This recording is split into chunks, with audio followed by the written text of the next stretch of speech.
రెండు రాష్ట్రాల అసెంబ్లీ ఎన్నికలకు తెరలేచింది. మరో రెండు రాష్ట్రాల్లోనూ ఈ ఏడాది పోలింగ్ జరగబోతోంది. అయితే బీజేపీకి ఆ రాష్ట్రాల్లో పరిస్థితి బాగాలేదన్న టాక్ నిజమేనా?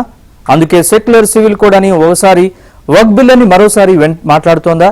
మోదీ మ్యాజిక్ అక్కడ పనిచేయదా? అసలు ఏ రాష్ట్రాల్లో ఈ ఏడాది ఎన్నికలు జరగబోతున్నాయి? అక్కడ పార్టీల పరిస్థితి ఏంటన్నది ఇప్పుడు చూద్దాం.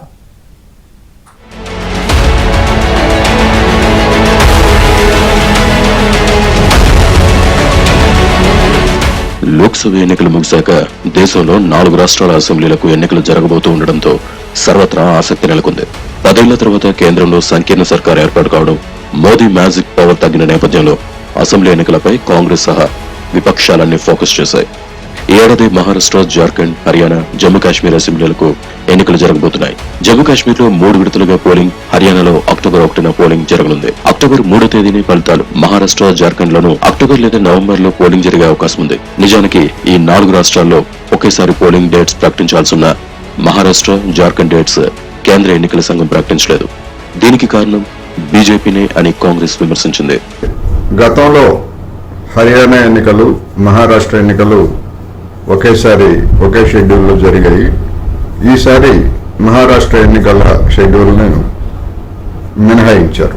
మహారాష్ట్ర ఎన్నికలను ఎందుకు మినహాయించారనేటువంటిది అనేక మందిని ఆశ్చర్యానికి గురి చేసింది. దానికంటే మహారాష్ట్ర ఎన్నికల వాయిదాకు చెప్పినటువంటి కారణాలు వినాయక చవితి వస్తుందని, దసరా వస్తుందని, దీపావళి అని, అదేవిధంగా అక్కడ వర్షాలు బాగా పడుతున్నాయని, ఇలాంటి కారణాలతో పాటు భద్రతా కారణాలు కూడా సాకులు చెప్పింది కేంద్ర ఎన్నికల కమిషన్. వినాయక చవితి, దసరా, దీపావళి ఇలాంటి పండుగలన్నీ కూడా మహారాష్ట్రతో పాటు హర్యానాలో కూడా పెద్ద ఎత్తున జరుగుతాయి. బీజేపీకి ఏకపక్షంగా అంత సీన్ లేదని లోక్సభ ఎన్నికల్లోనే తేలిపోయింది. సొంతంగా 273 లోక్సభ సీట్ల మార్కును చేరుకోలేక చతికిల పడింది.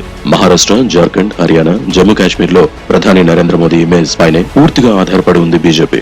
అయితే రాష్ట్రాల హక్కుల్ని మోదీ హరించి వేస్తున్నారని, ప్రాంతీయ పార్టీలను ముప్పు తిప్పలు పెడుతున్నారన్న అపవాదం మూటగట్టుకున్నారు. జార్ఖండ్ లో జేఎంఎం నేత హేమంత్ సోరెన్, మహారాష్ట్రలో ఉద్దవ్ ఠాక్రేతో ఇలానే ప్రవర్తించారు. ఇటీవల కర్ణాటకలో మోదీని బీజేపీ సీఎం క్యాండిడేట్ అన్నట్టు ప్రచారం చేసిన బీజేపీని కాపాడలేకపోయారాయన.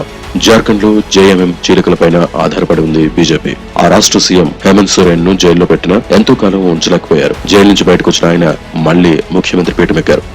రాష్ట్రాలను విడదీసి ఒకదాని మీద ఒకదాని ప్రభావం పడేట్లుగా, అంటే హర్యానాలో గనక గెలిచేట్లయితే దాని ప్రభావం మహారాష్ట్ర ఎన్నికల మీద ఉపయోగించుకొని అక్కడ కూడా ఏదో విధంగా గెలవాలి అనేటువంటిది బీజేపీ వ్యూహంగా కనిపిస్తా ఉంది. మహారాష్ట్రలో శివసేన చీలక పక్షంతో, ఎన్సీపీ చీలక పక్షంతో మిత్రత్వాన్ని నిలుపుతూ డబుల్ గేమ్ ఆడుతోంది బీజేపీ. మహారాష్ట్రలో సొంతంగా బీజేపీ గెలిచే పరిస్థితి లేదు. మొన్నటి లోక్సభ ఎన్నికల్లోనూ చితకలు పడింది. హర్యానాలో కాంగ్రెస్, బీజేపీ నువ్వానేనా అన్నట్టుంది పరిస్థితి.